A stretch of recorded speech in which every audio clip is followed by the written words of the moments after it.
ವಜಾಗೊಳಿಸಿರೋದು ಎಷ್ಟು ಮಟ್ಟಿಗೆ ಸರಿ ಮತ್ತೆ ಏನು ಸರ್ ಫಸ್ಟ್ ರಿಯಾಕ್ಷನ್ ಸರ್ ಆಗಬಾರ್ದಾಯಿತು, ಈ ಘಟನೆ ನಡಿಬಾರ್ದಾಯಿತು. ಏನಕ್ಕೆ ಮಾಡಿವ್ರಿ ಅಂತ ನಮಗೆ ಗೊತ್ತಿಲ್ಲ. ನಾನು ನಿನ್ನೆ ಕಾನ್ಸ್ಟಿಟ್ಯೂನ್ಸಿ ಕಾರ್ಯಕ್ರಮ ಇತ್ತು, ಹೋಗಿರಲಿಲ್ಲ. ಮತ್ತು ಹೈಕಮಾಂಡ್ ಡಿಸಿಷನ್ನು ನಾವೇನು ಅದ್ರ ಬಗ್ಗೆ ಮಾತಾಡೋಕ್ಕಾಗಲ್ಲ. ಆದರೆ ಇದು ಜಿಲ್ಲೆಗೆ ಒಂದು ನಷ್ಟ ಆಗಬಾರ್ದಾಯ್ತು, ಅವರಿಗೆ ಆ ಥರ ಆಗಬಾರ್ದಾಯಿತು. ಏನಕ್ಕೆ ಕ್ರಮ ಕೈಗೊಂಡವ್ರಿಗೆ ಗೊತ್ತಿಲ್ಲ. ಜಿಲ್ಲೆಯಲ್ಲಿ ನಮ್ಮ ಜಿಲ್ಲೆಗೆ ಒಂದು ರೀತಿ ಅನ್ಯಾಯ ಆದಂಗೆ ಆಗುತ್ತೆ. ವಾಸಣ್ಣ ಅವರು ರಾಜಕೀಯ ಮಾಡ್ತಾರೆ, ಆದರೆ ಎಲ್ಲ ಒಂದು ಕಡೆ ಗೆಳೆಯರಿಗೆ ಅಥವಾ ಏನಾದ್ರು ಲಾಸ್ ಆದಾಗ ಅವರು ಕೂಡ ನೋವನ್ನು ಅನುಭವಿಸ್ತಾರೆ ಅನ್ನುವಂಥದ್ದು. ನಿಮಗೆ ರಾಜಣ್ಣ ಅವ್ರಿಗೂ ನಿಮ್ಮದು ಗೆಳೆತನ ಭಾಳ ದೊಡ್ಡ ಮಟ್ಟಿಗಿತ್ತು. ಈಗ ಅವ್ರಿಗೆ ಸಚಿವ ಸ್ಥಾನ ಹೋಗಿರೋದು ನಿಮಗೆ ಎಷ್ಟು ಬೇಸರ ತಂದಿದೆ? ಸರ್, ನಮಗೆ ಜಿಲ್ಲೆ ಹಿತದೃಷ್ಟಿಯಿಂದ ಅವರು ಇರಬೇಕಾಯಿತು ಅಂತ ಆಸೆ. ನಮಗೆ ಭಿನ್ನಾಭಿಪ್ರಾಯ ಏನಿಲ್ಲ, ಅವ್ರಿಗೂ ನಮಗೂ ಯಾವುದೇ ರೀತಿ ಆಗಿರ್ತಕ್ಕಂಥ ಭಿನ್ನಾಭಿಪ್ರಾಯ ಇಲ್ಲ. ನಮಗೆ ಒಂದು ತುಮೂಲ್ ಚುನಾವಣೆ ಟೈಮಲ್ಲಿ ಎಲ್ಲರೂ ಅವ್ರ ಮನೆಗೆ ಟಿಫನಿಗೆ ಕರೆದ್ರು. ಎಲೆಕ್ಷನ್ ದಿವಸ 10 ಜನದಲ್ಲಿ 9 ಜನ ಕರೆದ್ರು. ನಮ್ಗೆ ಅಟ್ಲೀಸ್ಟ್ ಮನೆಯವ್ರೂ ಕನ್ಸಿಡರ್ ಮಾಡಿ ಕರಿಬೋದಾಯ್ತಲ್ಲ ಅನ್ನೋದು ಒಂದು ಬೇಜಾರು ಬಿಟ್ಬಿಟ್ರೆ, ನಾನು ಅವತ್ತಿನಿಂದಲೂ ಅದನ್ನೇ ಹೇಳ್ತಾ ಇದ್ದೀನಿ. ನಮಗೆ ಯಾವುದೇ ಸಚಿವರ ಬಗ್ಗೆ ಭಿನ್ನಾಭಿಪ್ರಾಯ ಇಲ್ಲ, ವಿಚಾರ ಭೇದ ಇತ್ತು ಅಷ್ಟೇ. ಅವರು ಸಾಧ್ಯತೆಗಳಿದೆಯಾ ಸರ್? ಈಗ ಏನಾದರೂ ಮತ್ತೆ CM ಅವ್ರು ಮನವೊಲಿಸಿ ರಾಜೇಂದ್ರ ಅವ್ರಿಗೆ ಮಾಹಿತಿ ಬರ್ತಾ ಇದೆ? ಗೊತ್ತಿಲ್ಲ ಸರ್, ನನಗೆ ಆ ಮಟ್ಟಕ್ಕೆ ನನಗೇನು ಗೊತ್ತಿಲ್ಲ. ಒಟ್ಟಿನಾಗ ನಮ್ಮದು ಆಗಬಾರ್ದಾಯ್ತು ಅನ್ನೋದು ಒಂದಷ್ಟೇ, ನಮ್ಮ ಜಿಲ್ಲೆಗೆ ಅನ್ಯಾಯ. ಸರ್, ಈಗ DCC ಬ್ಯಾಂಕ್ ಚುನಾವಣೆನೂ ಬರ್ತಾ ಇದೆ. ಈಗ ವೆಂಕಟೇಶ್ ಅವ್ರನ್ನೂ ಕೂಡ ಪಾವಗಡ ಶಾಸಕರು ಕೂಡ ನಿರ್ದೇಶಕ ಸ್ಥಾನಕ್ಕೆ ಮಾಡಿದ್ದಾರೆ. ಇಲ್ಲೊಂದು ಕಡೆ ನೀವು ಏನಾದರೂ ಅದಕ್ಕೆ ನಾಮಪತ್ರ ಸಲ್ಲಿಕೆ ಮಾಡ್ತೀರಾ?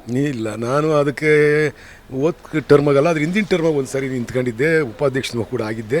ನನಗೆ ಹೋದ ಸಾರಿ ಅವರೇ ಕೇಳಿದ್ರು, ತಿರ್ಗಾ ರಿಪೀಟ್ ಆಗ್ತೀಯಾ ಅಂತ. ಇಲ್ಲ, ನಾನು ಬರಲ್ಲ ಅಂತಲೇ ಹೇಳಿದ್ದೆ ಅವರಿಗೆ. ನಾನು ಪುನಃ ನಿಂತ್ಕೊಳ್ಳೋಣ ಅಂತ ಹೇಳಿದ್ದೆ. ನನಗೆ ಆಸಕ್ತಿ ಇಲ್ಲ ನನಗೆ. ಅದು DCC ಬ್ಯಾಂಕು ಮತ್ತು ಸಹಕಾರಿ ರಂಗದಲ್ಲಿ ಅವ್ರು ಇದ್ದಾರೆ, ಸುಮಾರು 25 ವರ್ಷ 30 ವರ್ಷದಿಂದ ಇದ್ದಾರೆ. ಅದು ಅವರೇ ಮಾಡ್ಕೊಂಡು ಹೋಗೋದು ಸರಿ ಅನಿಸುತ್ತೆ. ನಾವು ಅದ್ರ ಬಗ್ಗೆ ಇಂಟರ್ಫಿಯರ್ ಆಗಲ್ಲ. ನಾನು ಯಾವತ್ತೂ ಅದ್ರ ಬಗ್ಗೆಯೂ ಇಂಟರ್ಫಿಯರ್ ಆಗಲ್ಲ. ಕೆಲವೊಂದು ಕಡೆ ಪರಮೇಶ್ವರು ರಾಜಣ್ಣ ಅವರ ಜೊತೆ ಮುಂದುವರಿಸಿದ್ದೀರಾ ಅನ್ನೋದು ಮಾತು ಕೇಳ್ಬೋದು. ಇಲ್ವಲ್ಲ, ಇಲ್ಲ, ಎಲ್ಲ ನೀವು ಸೃಷ್ಟಿ ಮಾಡಿಬಿಡ್ತೀರ ಮಾಧ್ಯಮದರಷ್ಟೇ.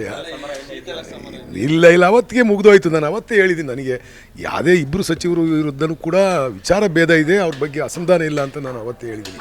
ನನಗೆ ಅವರ ಕಾರ್ಯವೈಖರಿ ಬಗ್ಗೆ ಕೆಲವು ಘಟನೆಗಳಾಗಿದ್ದು ಬಿಟ್ಟರೆ, ಅದಾದಮೇಲೆ ಈಗ ಮೊನ್ನೆ CM ಮೀಟಿಂಗ್ ಕರೆದಾಗಲೂ ಕೂಡ ಎಲ್ಲರೂ ಕೂಡ ಜಿಲ್ಲೆಯ ಅಭಿವೃದ್ಧಿ ವಿಚಾರವಾಗಿ ಒಗ್ಗಟ್ಟಾಗಿ ಹೋಗೋಣ ಅಂತ ಚರ್ಚೆ ಮಾಡಿದ್ದೀವಿ. ಆ ಥರ ಏನಿಲ್ಲ.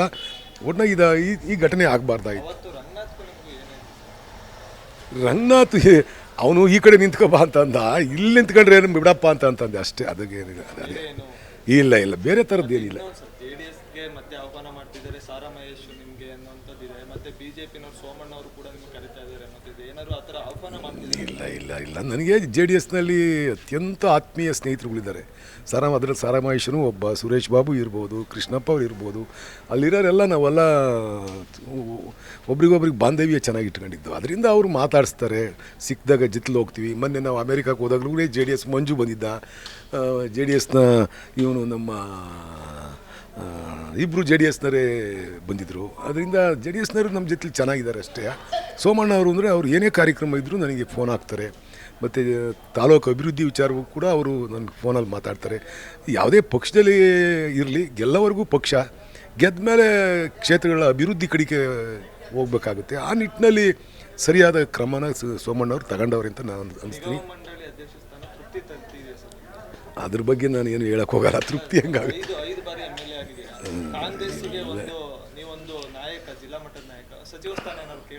ನಾನು ಯಾವುದೇ ಸಚಿವ ಸ್ಥಾನದ ಕೇಳೋದು ಇಲ್ಲ, ಆಕಾಂಕ್ಷಿನೂ ಅಲ್ಲ.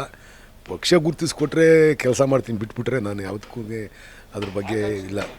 ನಾನೇನು ಆ ಥರ ಆಕಾಂಕ್ಷಿ ಇಲ್ಲ, ನಾನು ಎಲ್ಲೂ ಕೇಳಿಲ್ಲ. ಕೊಡಲಿ ಬಿಡಿ, ಕೊಟ್ಟು ಮಾಡಲಿ. ಅವರು ಹಿರಿಯರಿದ್ದಾರೆ, ಅವರು ಸಹಕಾರಿ ರಂಗದಲ್ಲಿ ಸುಮಾರು 40 ವರ್ಷ ಅವರಿಗೆ ಅನುಭವ ಇದೆ. PLD ಬ್ಯಾಂಕಲ್ಲಿ ಇದರಲ್ಲೆಲ್ಲ ಅವರು ಅಧ್ಯಕ್ಷರಾಗಿದ್ದಾರೆ. ಅದರಿಂದ ಅವ್ರಿಗೆ ಕೇಳೋದ್ರಲ್ಲಿ ಸರಿ ಇದೆ. ಅವರು ಹಿರಿಯ ಶಾಸಕರಿದ್ದಾರೆ. ಕೆಲವೊಂದು ಕಡೆ ಈಗ ಸುರೇಶ್ ಗೌಡ್ರು ರಾಜಣ್ಣ ಅವರು BJP ಬರಲಿ ಅಂತ ವಿಜೇಂದ್ರ ಅವ್ರ ಜೊತೆ ಇವತ್ತು ಮಾತಾಡಿದ್ದಾರೆ. ಗೊತ್ತಿಲ್ಲ ಸರ್, ನನಗೆ ಅದ್ರ ಬಗ್ಗೆ ಏನು ಐಡಿಯಾ ಇಲ್ಲ. ರಾಜಣ್ಣ ಅವರು BJPಗೆ ಹೋಗುವಂಥ ಚಾನ್ಸಸ್ ಏನಾದ್ರು ಇಲ್ಲ ಸರ್, ಆ ಥರ ಏನು ಅನಿಸಲ್ಲ ನನಗೆ. ನೋಡೋಣ, ಅವ್ರ ತೊಗೊಂಡು ಮಾತಾಡ್ತೀನಿ ನಾನು. ಸರ್, ಕೊನೆಯದಾಗಿ ರಾಜಣ್ಣ ಅವ್ರನ್ನ ಈಗ ಸಚಿವ ಸ್ಥಾನದ ವಜಾ ಮಾಡಿರುವಂಥದ್ದು ಹೈಕಮಾಂಡ್ ನಿರ್ಧಾರಕ್ಕೆ ನಿಮ್ಮ ನಿಲುವೇನು ಸರ್? ಎಲ್ಲರೂ ಹೈಕಮಾಂಡ್ ಏನು ಹೇಳುತ್ತೋ ಅದನ್ನೇ ಮಾಡಬೇಕಾಗುತ್ತೆ. ಒಂದು ಪಕ್ಷದ ಚೌಕಟ್ಟಿನಲ್ಲಿ ಇರ್ತಕ್ಕಂಥ ಸಂದರ್ಭದಲ್ಲಿ ಪಕ್ಷ ಏನು ಡಿಸಿಷನ್ ತಗೊಳುತ್ತೋ ಅದಕ್ಕೆ ಎಲ್ಲರೂ ಭದ್ರಾಗಿರ್ಬೇಕಾಗುತ್ತೆ. ಅದಕ್ಕೆ ನಾವು ಹೈಕಮಾಂಡ್ ತಗೊಂಡಿರ್ತಕ್ಕಂಥ ನಿರ್ಣಯನ ನಾವು ವಿರೋಧ ಮಾಡೋದೇ ಆಗಲಿ ಮತ್ತೊಂದೇ ಆಗಲಿ ಮಾಡ್ತಕ್ಕಂಥದ್ದು ಉದ್ಭವ ಆಗಲ್ಲ. ಒಟ್ಟಿನಲ್ಲಿ ಜಿಲ್ಲೆಗೆ ಅನ್ಯಾಯ ಆಯಿತು ಅನ್ನೋದು ಒಂದೇ ಅಷ್ಟೇ. ಈ ಥರ ಘಟನೆಗಳು ಆಗಬಾರ್ದಾಯಿತು, ಅವ್ರು ಮುಂದುವರಿಬೇಕಾಯಿತು. ನಾವು ಕೂಡ ಅವರು ಸಚಿವರಾಗಲಿ ಅಂತ ಹೇಳ್ಬಿಟ್ಟು ನಾವು ಸುರ್ಜಿವಾಲ ಹತ್ರ ಕೇಳಿದ್ದು, ಡಿ ಕೆ ಶಿವಕುಮಾರ್ ಹತ್ರ ಹೋಗಿದ್ದು, ನಾನು ವೆಂಕಟೇಶು ಮತ್ತು ಮುಖ್ಯಮಂತ್ರಿ ಸಿದ್ದರಾಮಯ್ಯವ್ರ ಹತ್ರನೂ ಕೂಡ ಹೋಗಿ ಪ್ರಸ್ತಾಪ ಮಾಡಿದ್ದು. ನಮ್ಮ ಜಿಲ್ಲೆ ಒಂದು ಶಕ್ತಿಯಾಗಿ ಬರುತ್ತೆ, ಪಕ್ಷ ಸಂಘಟನೆ ಆಗುತ್ತೆ, ಇವ್ರನ್ನೂ ಕನ್ಸಿಡರ್ ಮಾಡಿ ಅಂತ ನಾವು ಕೇಳಿದ್ದು ಅವ್ರಿಗೆ ಸಚಿವರಾಗ್ತಕ್ಕಂಥ ಸಂದರ್ಭದಲ್ಲಿ. ಸಚಿವ ಸ್ಥಾನ ನಮ್ಮ ಜಿಲ್ಲೆಗೆ ಬೇಕು ಅಂತನಾ ಇನ್ನು ಅದೇ ಸಚಿವ ಸ್ಥಾನ ಅಥವಾ ಬೇರೆ? ಇಲ್ಲ, ಈಗ ಅದು ಉದ್ಭವ ಆಗೋದೇ ಇಲ್ಲ. ಹೈಕಮಾಂಡ್ ಏನು ನಿರ್ಣಯ ತಗೊಂಡು ಗೊತ್ತಿಲ್ಲ. ಮುಖ್ಯಮಂತ್ರಿಗಳಿದ್ದಾರೆ, ಉಪಮುಖ್ಯಮಂತ್ರಿಗಳಿದ್ದಾರೆ, ಹೈಕಮಾಂಡ್ ಇದೆ.